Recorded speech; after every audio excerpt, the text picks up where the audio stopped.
Revenge at Work. Welcome to Revenge at Work. Today we're breaking down a dramatized and fictional story from the world of IT security and compliance. They didn't fire me in anger. They fired me in a spreadsheet. "You cost too much," the CFO said like he was reading the weather. "We can replace you." I nodded. I even thanked him for the opportunity, because arguing never changes a decision that's already been signed. But when I walked out, I took something with me that none of them priced in. I knew exactly which controls were cosmetic, which ones were held together by me answering Slack at midnight, and which ones would collapse the second I stopped catching mistakes before they became evidence. And 3 weeks later, their $175 million company walked into a SOC 2 audit with a security posture built on my silence. My name is Kellen Voss, and for 3 years, I was the person everyone forgot existed until something broke. On paper, my title was Security Compliance Lead. In practice, I was the bridge between engineering's "we'll fix it later" and the board's "we need the report clean." We sold to enterprise clients, banks, healthcare vendors, payroll platforms, the kind of customers who don't care how charming your founders are, only whether your controls can survive scrutiny. Our executive team loved the phrase, "security is everyone's job," which is what people say when they want it to be nobody's job. The company was called Heliofort. Valuation headlines, aggressive growth, a brand new office with glass walls and motivational slogans, the usual. And I was expensive, not because I negotiated some absurd paycheck, because I was one of the few people there who could speak 3 languages fluently: engineering, audit, and legal. When a customer asked who approves privileged access, I could answer without guessing. When an auditor asked, "Show me evidence," I didn't send screenshots. I sent immutable logs, approvals, and timestamps. I wasn't popular. I was tolerated. The first sign of trouble didn't come from security, it came from finance. The CFO, Orrin Dax, started asking for efficiency. He wanted to flatten overhead. He kept repeating one line in meetings like it was a magic spell. Security is a cost center. Then the new VP of Engineering, Ivor Quill, arrived with a smile and a knife hidden behind it. He called everything I did process friction. He didn't say it like an insult.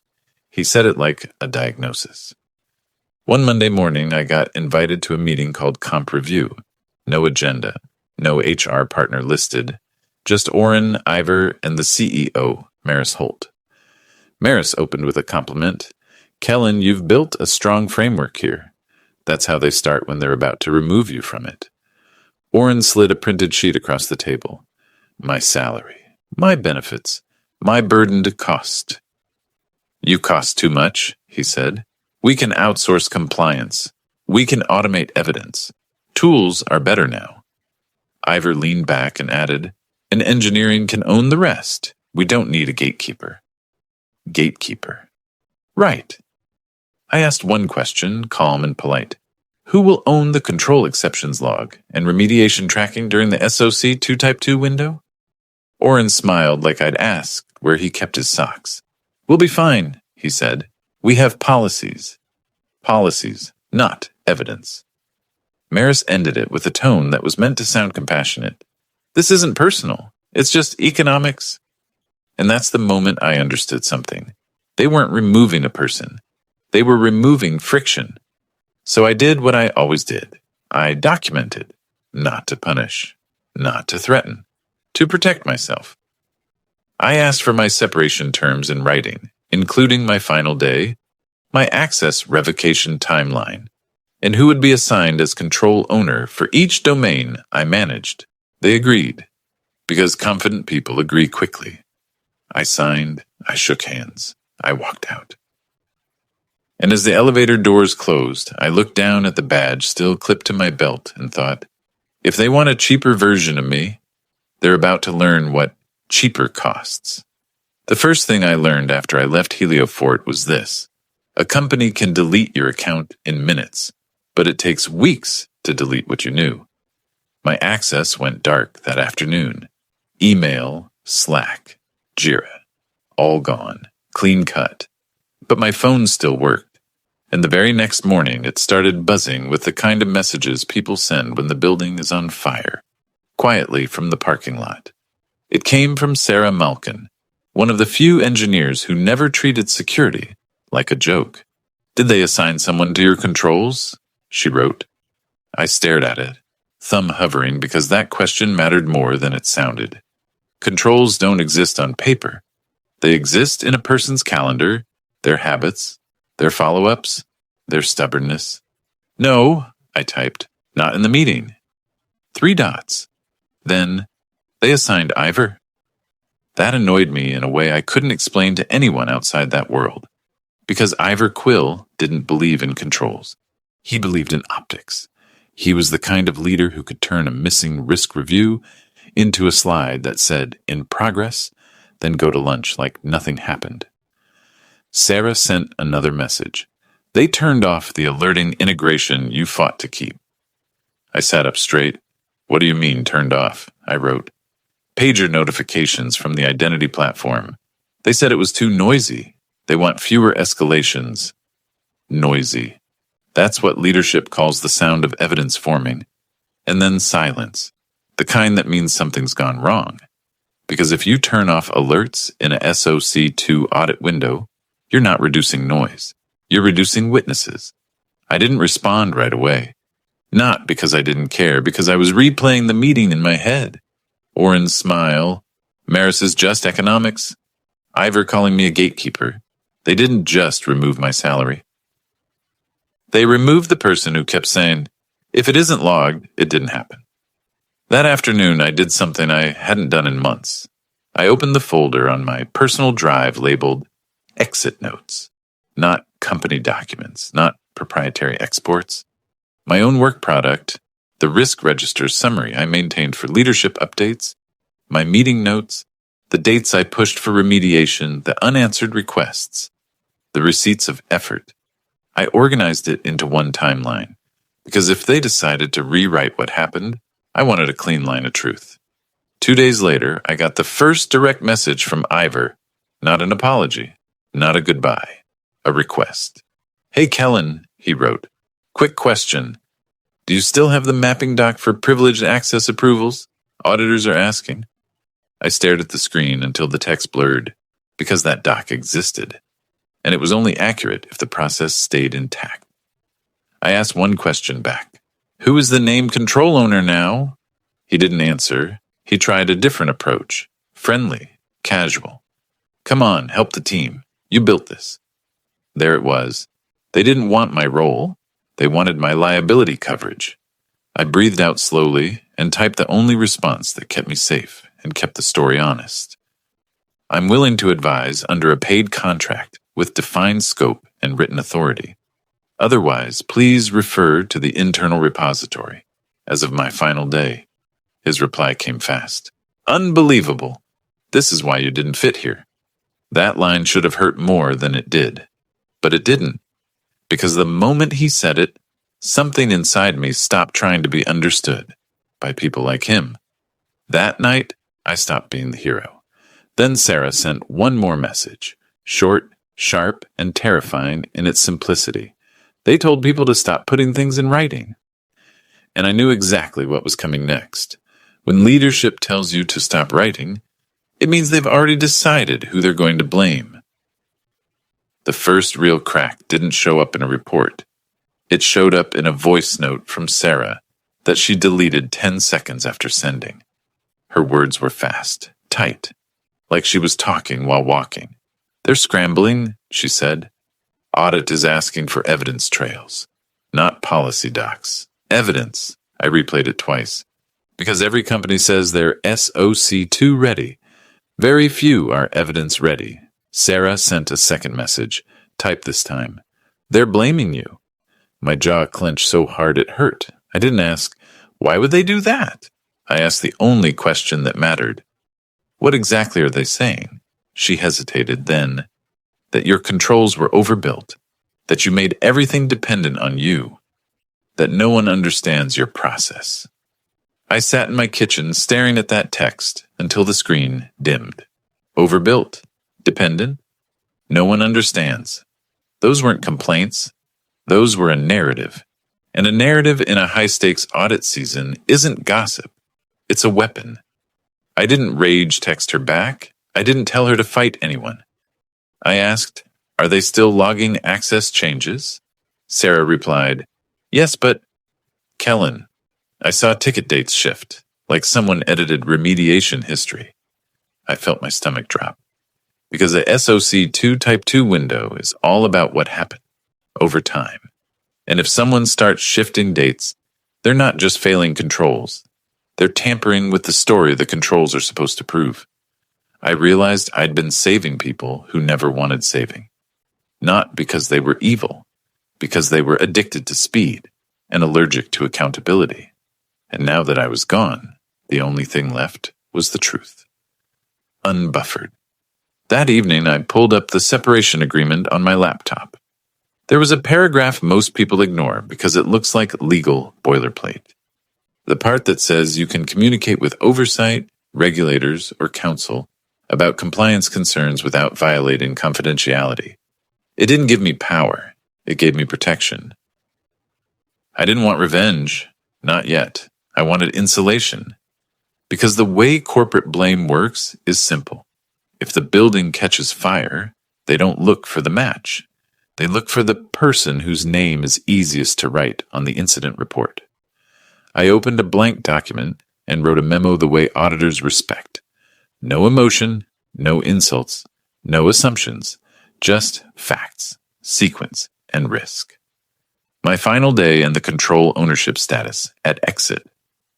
Known open exceptions, I had escalated the risk of shared privileged accounts, the exact systems where immutable logs existed, the risk of retroactive edits during audit fieldwork, a note that I had been asked to move faster without evidence and refuse to attest completion. I didn't attach company files. I didn't leak anything. I referenced where the evidence lived. Then I sent it to the external intake address for the audit committee's counsel, because that was the documented route. And I ended with one sentence.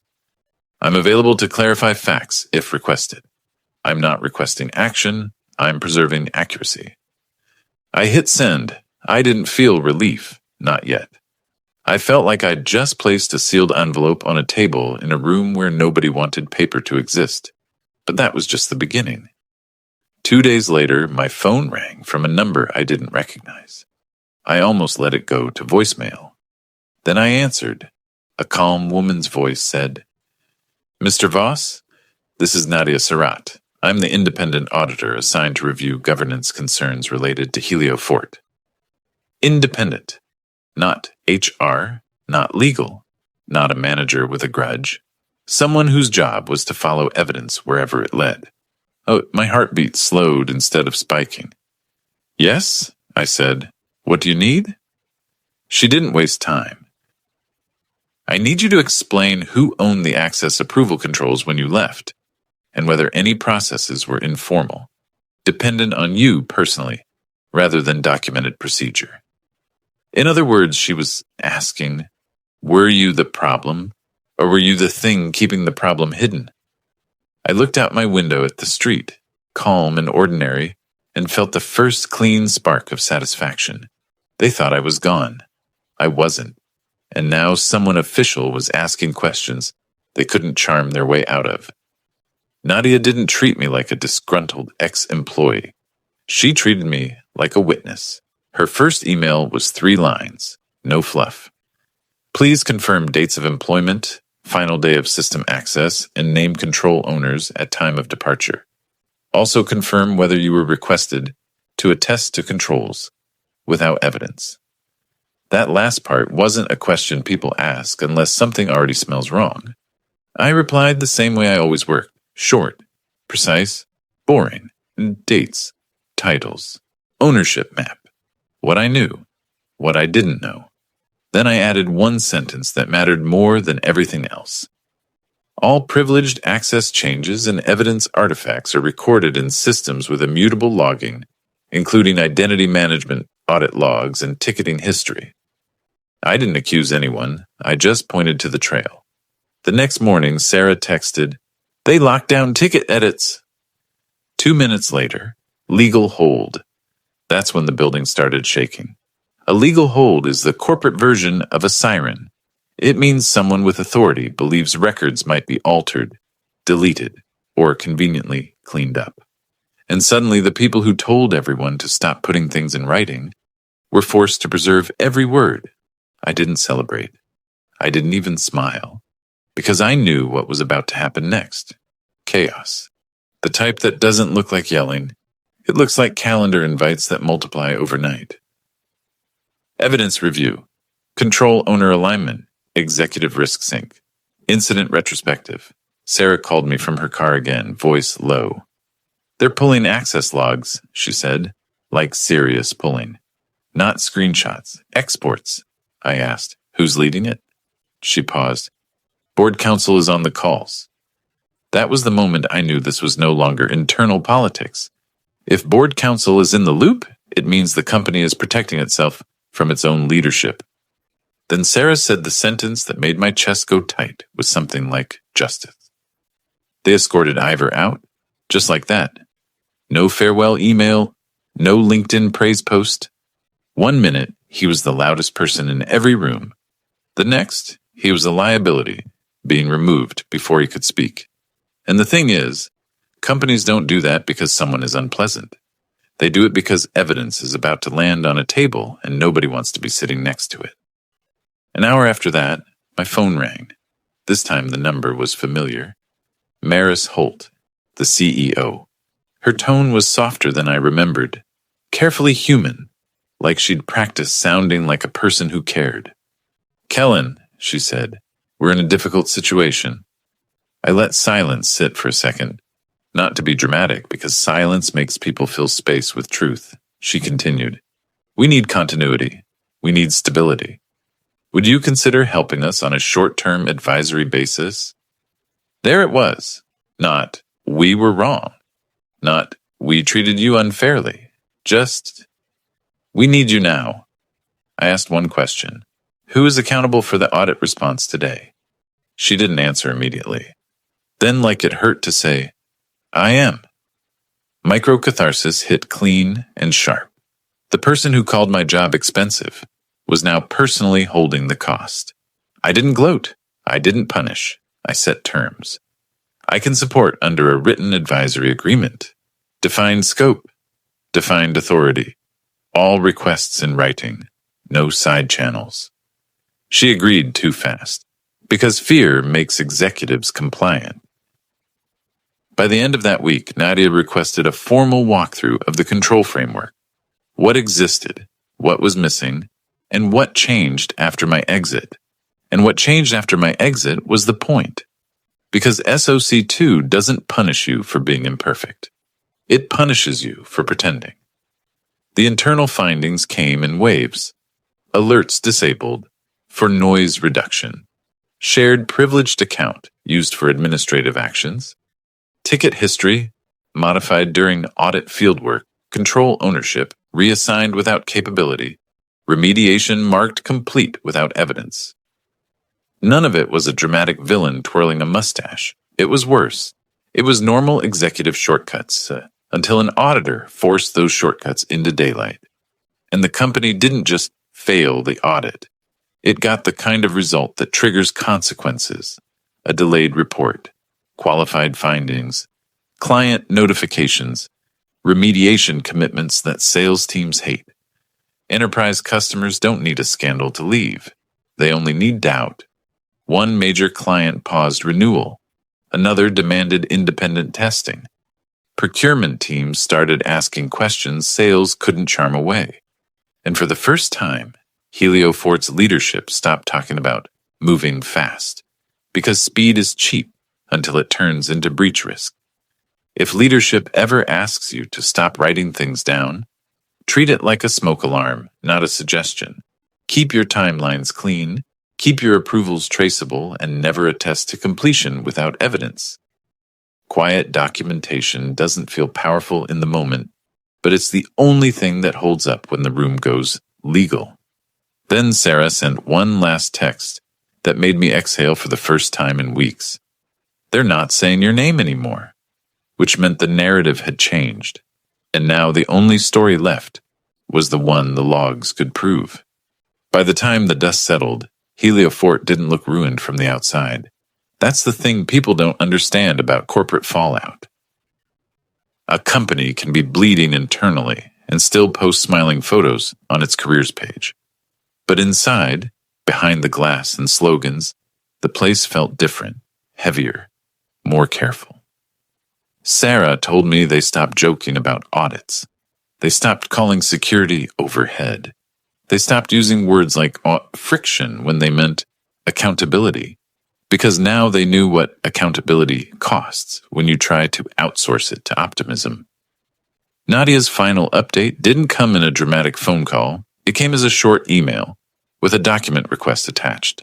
Heliofort's SOC2 report would be delayed. The findings required remediation proof. Client notifications were being drafted. No fireworks, just consequences. A week later, I got a message from Maris. Not a meeting invite, not a negotiation. A simple email. Subject line. Acknowledgement. It was 3 paragraphs. Tight. Controlled. She didn't apologize the way people apologize when they want forgiveness. She apologized the way people apologize when they want the damage to stop spreading. She admitted they underestimated control ownership. She admitted leadership decisions after my exit created evidence gaps. She admitted the company had been relying on informal knowledge, more than it realized. Then she wrote the one sentence that hit hardest. You were right about governance. We paid for ignoring it. I stared at that line for a long time, because I didn't want her regret. I wanted my name clean, and I got it. When board counsel finalized the internal review, the conclusion was simple. Control breakdowns were caused by decisions made after my departure, specifically disabling monitoring, using shared privileged access, and attempting to retrofit evidence during audit fieldwork. My role was documented as properly executed. My escalations were confirmed. My refusals to attest without proof were supported by the record. No one could paint me as the problem anymore. That was my satisfaction. Not revenge with noise, revenge with a paper trail. The advisory contract ended after stabilization. I didn't extend it. I didn't want to return to a place that only respected me when it was afraid. I took a role at a smaller firm, less glamorous, more disciplined, where the first question leadership asked wasn't, how fast can we ship? It was, can we prove we did it right? 2 months later, Sarah sent me a photo from her desk, a printed checklist taped to the wall. No slogans, no motivational quote, just a plain sentence in black ink. If it isn't evidenced, it doesn't exist. I laughed once, quietly, alone, because that sentence used to be my job. Now it was their culture. And Oren, the CFO who called me too expensive, was gone as well, not fired in a dramatic scene, just removed in a quiet board decision after the numbers came back. Because when a $175 million company delays a SOC2 report, the cost isn't theoretical, it's lost renewals. It's procurement freezes. It's sales cycles that die in legal review. It's investors asking why governance wasn't treated like revenue protection. They tried to save money by cutting me.